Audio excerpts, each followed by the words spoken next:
Hey everybody, welcome to another edition of Sama, Seattle Sacred Music and Art, where we cover interviews and performances with artists from all over the world.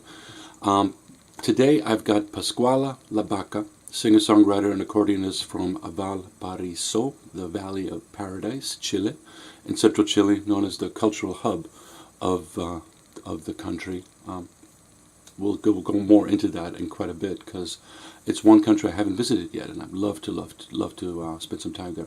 Ilabaca and her band founded a professional cooperative dedicated not only to performing music but also to youth development with a focus on promoting roots music within public schools. This is super important for everybody here at Sama as we celebrate diversity and champion our shared humanity, but often traditional music, traditional cultures and artists get pushed along the way, like things like trap music, reggaeton, various electronic music, hip-hop become overwhelming. And as an example, if you look at a website called Radio and look at what people are listening to in different countries, there's an incredible similarity, which isn't a judgment per se, maybe a little one, but it's time for other voices and other concepts to be heard.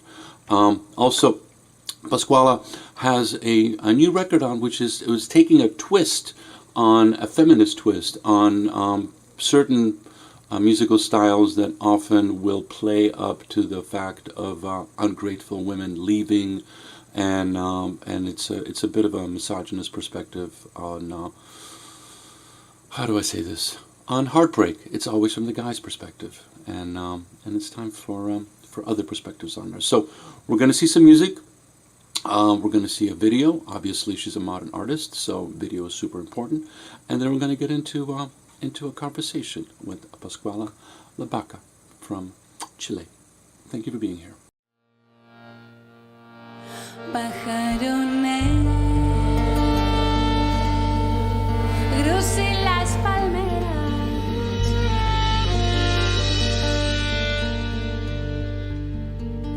dos frutos cayeron a mi puerta, tú dormida en la mosquitera y la arenita me peina.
Pascuala, how are you? I'm fine. I'm here in Valparaíso and I'm going to start my trip to United States in 3 days more, so I'm very excited. I'm preparing everything. Today we are recording a video clip. We are doing everything in these 3 days. But I'm very happy to go there. It's very important for us to show our music there. We feel that there's a lot of stereotypes about what is being Latin American. So we're very happy to go there. Every time I go to United States or Europe, when I'm playing, I feel very excited about that. I feel that I'm opening some kind of window to a different perspective about what is a Latin American woman, or because Latin America, you know a lot about the Caribbean culture, but not, for example, Andes culture or all the mixed culture that we've got here in the deep south. So I'm very happy to show our culture there. So Awesome. I'm very excited to go. I'm glad you are. Obviously, the Spanish language is now incredibly prominent in America, much more so in the past, and especially in the context of music. The charts have shown a huge proliferation of Spanish-speaking artists. But to your point, that's a language. There's incredibly wide culture within the diaspora, from Chile to Colombia to Panama, obviously to Mexico. Yeah, those are three completely different cultures, and often people hear, once they hear it, they just think it's the one thing. And you may share the language, but you come from a wide range of different cultures. And I'm also intrigued at the influence of the indigenous cultures and continuing influencing indigenous cultures, and that also within South America, it's not just Spanish, obviously you have Portuguese, but there are indigenous languages and cultures there also that are presenting their own identity and their own perspective. And I'd love to speak with you a little bit about that. Yeah, I have tried to incorporate native languages in my music. If you listen my music, you can listen Mapudungun and Aymara, Quechua. I think it's very important because in the common language, in the family language, we use a lot of indigenous words, but we don't know they are coming from that place. For example, if you steal something, for example, a piece of chocolate inside the house, or you steal some piece of cake in the refrigerator, for example, your mother will tell you are guiña. Uy, la cabra guiña. And guiña means cat in Mapudungun. But we don't know. So it's very nice to put all these words and all these languages in the songs, because kids start to sing them again. Music has this thing that becomes very familiar. We have a lot of children that follow our music. Even our music is not was not originally thought for children, but they love, because they love traditional rhythms and they love Andes rhythms. So we start to find out that our music was a very good bridge to get interest in the children's in the native music. So that was one of the intentions behind the collective that I spoke about earlier, when you were focusing on creating opportunities for kids to learn. Was it like, this is good, let's play, or was it a little more different? It was because in Chile, we are maybe like in the United States, we don't have social security for free for everyone. It's something and artists become very vulnerables. I don't know how you say, very weak, because they don't have health, they don't have free education and that. So we create this cooperative to get to be formal workers in the system. Formal workers from the arts. That was the first thing. So we did contracts for us as a band, and we got really like workers, no? We become artist workers in the society. This is a very important political step in Chile, because never artists are considered as workers. Yeah. So we did this thing. We was the first band to do that, and then we was thinking why the people in Chile they never listen to Chilean music. They are always listening to another music in the radio. No? So the childrens, they don't know about Chilean artists, and very good Chilean artists become very poor when they are elder, because nobody knows them.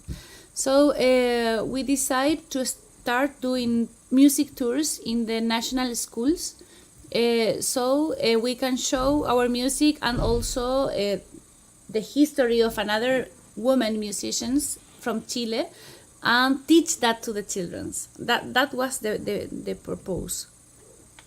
That's beautiful. Yeah. So you actually got it done, because Chile is known as it's like the most capitalist. I mean, I'm not there, so I'm not quite sure. Yeah. But other countries tend to have more of a social democratic socialist perspective. Obviously, we know the history of Pinochet, and we know the history of huge fans of Mercedes Sosa. Her version of Gracias a la Vida, recorded when she came back from exile, is one of my favorite songs. I play it anytime I need an emotional catharsis with that. But the country itself seems to be going through a lot of transformation, and I'm always intrigued to talk to artists that are coming from countries, should we say, in transition, And that tells me what you just said right now is that the country's transitioning in a really interesting way, especially post-pandemic, where artists didn't tour. So how the hell are they going to make money to feed themselves and feed their families? So now if they're actually qualified as workers, so they can actually get Social Security, unemployment, and all of those aspects. Is that what we're talking about? Yeah. But this experience we are just starting, no? Because Okay. In the 70s, when the dictatorship of Augusto Pinochet started, they did a new constitution, the law from Chile, that makes Chile a country where everything is private and is offering the country to extractivism. Yeah. Yeah. That's why I always compare Latin America with Africa, because we are always exposed to extractivism. We never. We lost all our own factories, and we are always selling like the prime material and buying everything from another parts of the world. Yeah. So now, after Estallido Social, the very important political process we lived in 2018, Chile is becoming a youngest country in the politics. In the officiality, and we are searching from these ways to create a new constitution. We are now in this process, but also to live with more dignity for artists, for ordinary people. Like, this is the process we are living now, but it's full of violence, because the rich people doesn't want to lose their privileges. No, so it's very difficult, the political situation in Chile. Okay, you're giving me more information than I had, so I appreciate that very much. You're coming to the States, you're coming to Europe, you're touring. You've been, as everybody has been, you've been at home in Chile. We just said that this is the first time you're giving an English interview in many a year because of the pandemic. That's a trippy place to be. That's an interesting way to kind of go like, okay, hey, here I am. What do you think it's going to be like? What's the first time you're on stage here? Like, what do you think you're going to be saying to people? Because your music isn't like, la la la la, I love you, la la la la la, please stay with me. I mean, in various forms, but you're presenting a lot. You're presenting your culture, you're presenting your ideas, and you're bringing a lot to the table. What are you bringing? Yeah. I love to perform, and music is a language in itself, no? So I feel always when we are playing, people is enjoying this live, because we are very emotional and passionate to play our music, and also because I'm a songwriter, every song speaks something that it really touched me. So it's a strong feelings. Our concert, if you go, is a very powerful moment, and we have been playing live for more than 12 years, so with the same band. So the band is very strong. What's your secret? What? What's your secret? To Bands play don't with stay the same. together that long. That's like, there's always like. Yeah, it's work. Yeah, working with emotion, feelings, taking care of each other. This is very important. Yeah, we were partners in the university, and then this band begins like a friendship, no? And then becomes a professional music band. And we are always inviting different musicians or dancers. In Chile, we have 2 permanent dancers in the band. We create the histories of the song. They dance with masks. It's very beautiful. Unfortunately, when we do international tours, we can travel with all the big team. But I think it's very important to take care of people. This thing, I think, is the secret tool to play together for 12 years. No? Being very carefully with emotions and cares. And the thing that I'm doing now in my show is all these new songs I'm taking rhythms from Latin America that in their lyrics they are terrible machistas.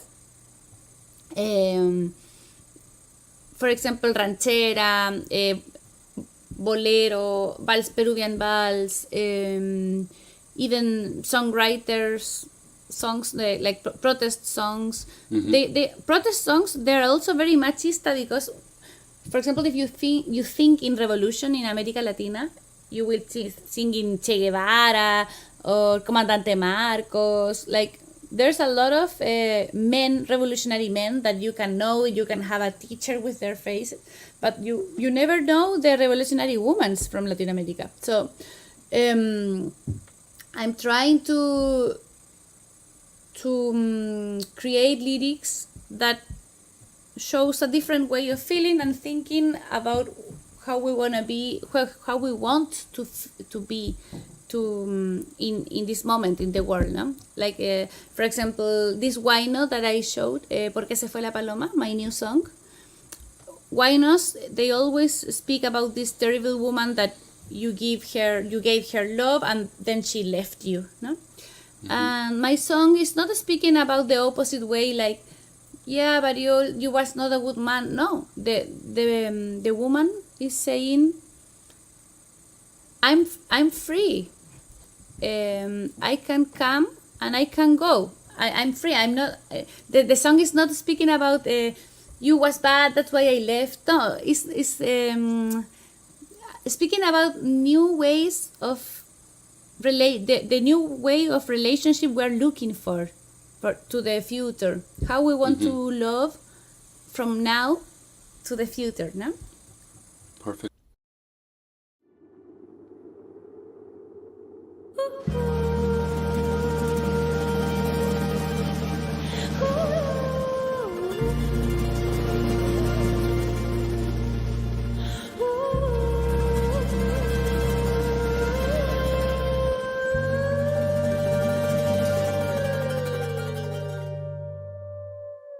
Si has de llamarme paloma, no puedes no ver mis alas.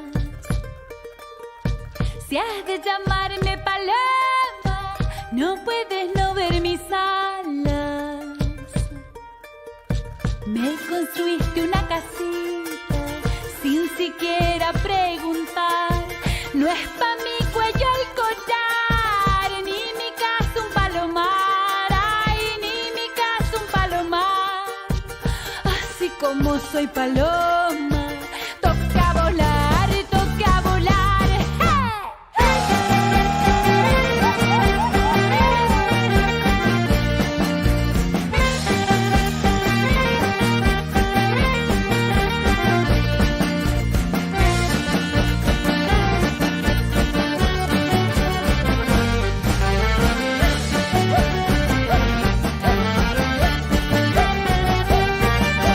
That could be threatening to some established artists, but I'm glad that you're doing it. I'm glad that you're presenting this because often in these old songs, you're right, they're really, this is an interesting canvas to start playing with, where you're reinterpreting, you're kind of like singing back in a way where these women haven't had an opportunity to sing back to these songs.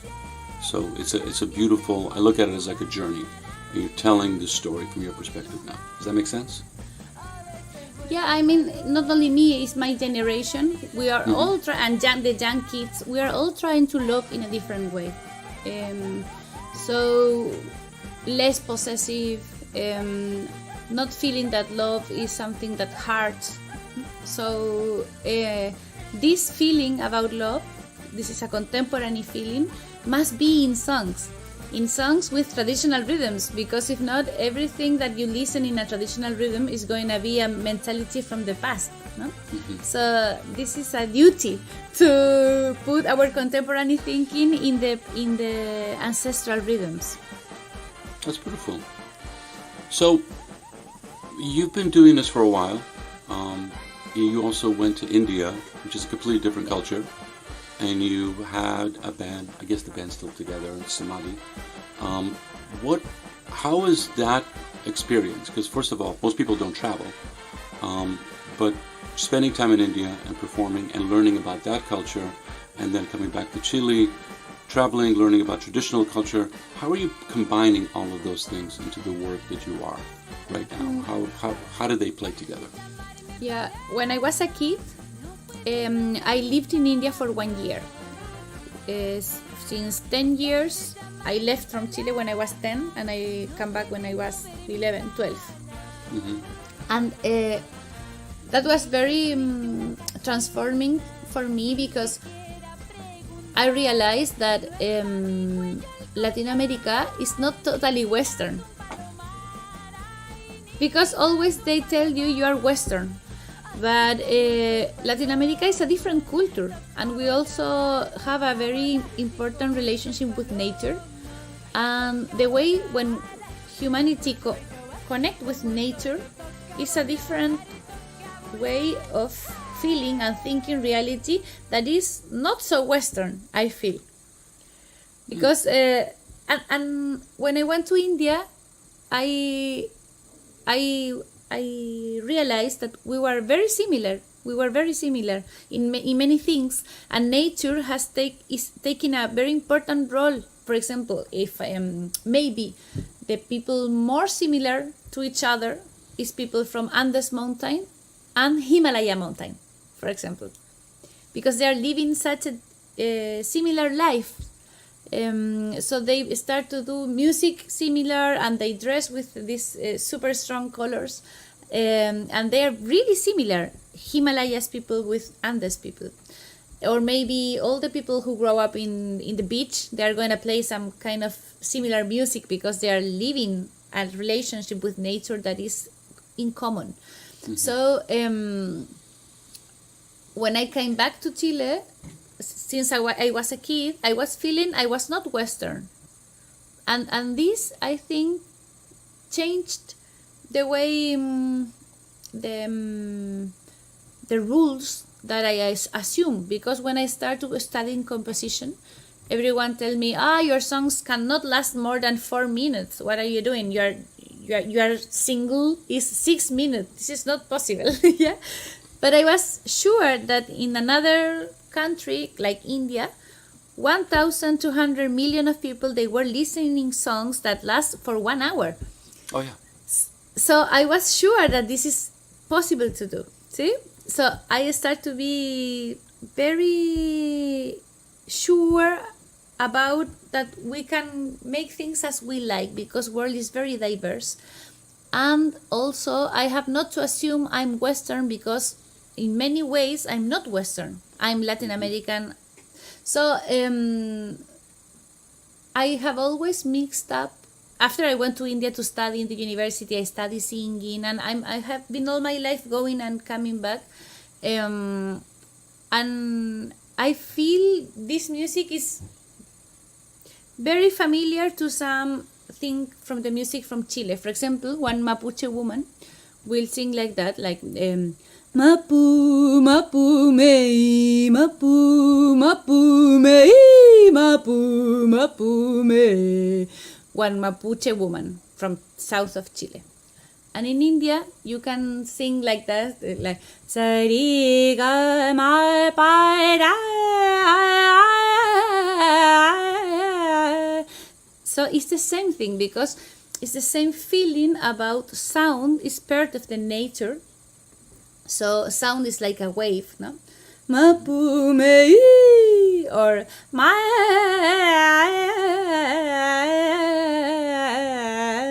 Yeah. Mm-hmm. So I was.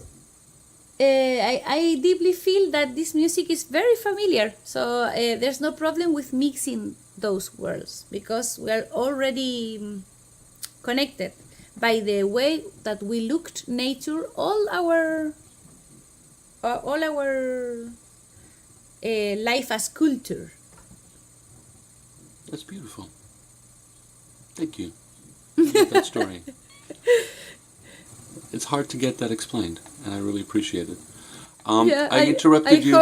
I hope you understand. I totally understand. It's like, it's our motto: celebrate diversity, champion shared humanity, and looking at this music. I've been doing this for a long time, so looking at these musical traditions and trying to find ways where they complement each other, not overwhelm each other, or it's like, oh, you need to sound like this right now. But I love that when you see this flow between mountain people, people in the forests, in the steppes, and that we're all just human beings. This is just language, civilization is just a manifestation of our beauty, and it's all beautiful. I interrupted you when you were talking about you getting ready for this tour. It's been a pandemic. It still is a pandemic. It's still here. What are you doing as a human being? What are you doing to get ready? What are you hoping will happen? In what sense? Getting ready, getting on tour, going to different places, visiting. Yeah. Sharing yourself. In the practical stuff has been much more difficult than another tours because I have done 22 international tours before. I have been plenty times in Europe, but this tour was hardest to build, no? Because everything is more expensive, and for example, the United States visa for playing as a musician was the double price this year. This is like, $6,000 we paid for going to play there. So it's very this year was much more difficult. This makes me worry because I feel it's very important to the cultural interchange. Yeah. So if it's so hard going there, it's less possibilities for cultural interchange in the world. And as you say, we are all living such monopolio. I don't know how you say monopolio. Monoculture. Monocultive, the opposite of biodiversity. In the social media, we are all enjoying the same kind of stuff, and Netflix, we are all looking the same movies. So I feel it's urgent to create the possibilities to do more interchange in the world in this moment after pandemics. So that give me power to cross all that difficulties to be able to go there, but it was very hard. Now there's only 3 days left, so I'm preparing everything. But it was very hard. I need to say it. I'm hearing it from everybody, and I'm glad that you're coming. Video plays an important part in all musicians' lives right now, and I've been looking at your videos, and obviously after this you're going to be recording another video. What's your thought process with putting this out? Because it is literally just as important as the sound, and everybody is now consuming music through video, even us here right now through video. What's your thought on this? And you've provided us a couple of videos. We're going to be closing with those, but I'm always asking questions like, so as an artist, you're putting this out as a multi-layered, multi-dimensional performance now, not just you on stage, or just listen to this record. What's your thoughts on that? Yes, I feel my music is very related with visuals because it's inspired in all the festivities we do here in the different regions in Chile. And those festivities are not only music, are always dance and always some vestuario or other some mask. So it's beautiful when the people get the opportunity to see how really this music is with all this visual, and it's a unity, and the dance. But I think it's also now that music is a visual art, is very we need as musicians to get more tools to work on that. So I'm trying to study now all this music as a performing art. There's cultures that they develop a lot of that, but I feel in my university education we never saw music as a visual art. I was studying contemporary music, composition, and they never worry about that. So I think it's something we need to develop, because for example theater is as an art is much more complete in developing all the visual and musical stuff. No, I feel music is like a little bit more poor in this moment. We can, when I see Chilean theater, we've got an incredible theater in Chile. You can see a lot of special effects and it's very complete, the scene you see. So music is much more poor. In the musicians from the 90s in Chile, I was always joking that they were like in pajamas over the stage, no? Like this cool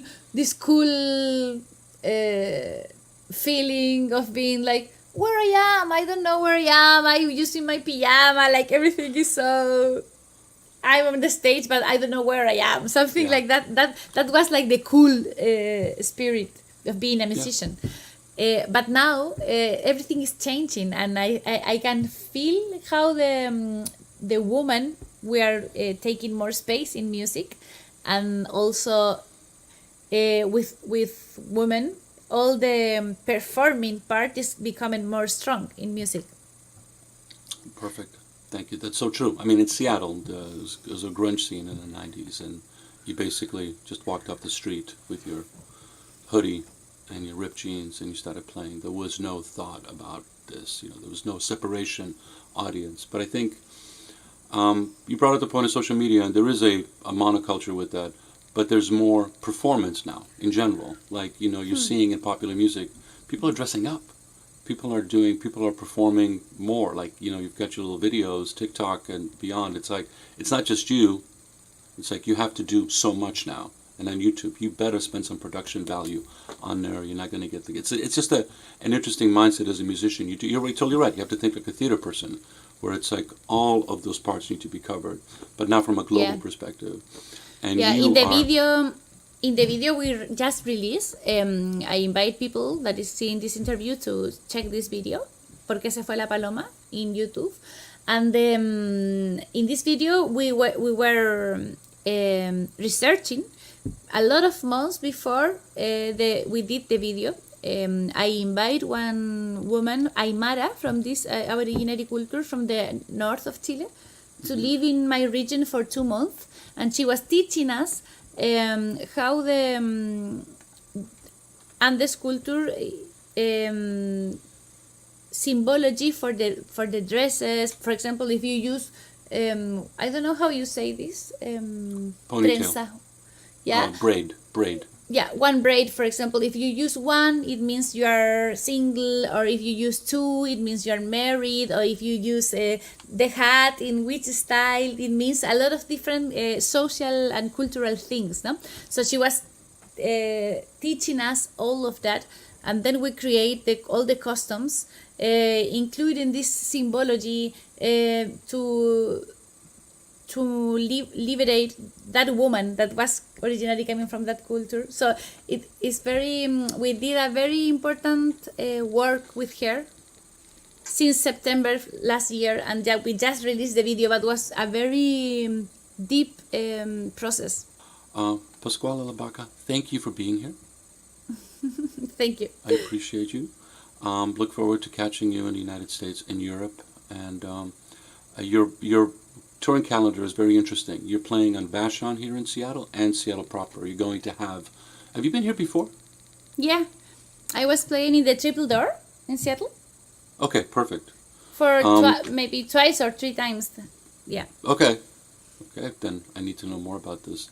But I loved Seattle. I love this place. It's a little bit similar like my city, because it's like this port feeling.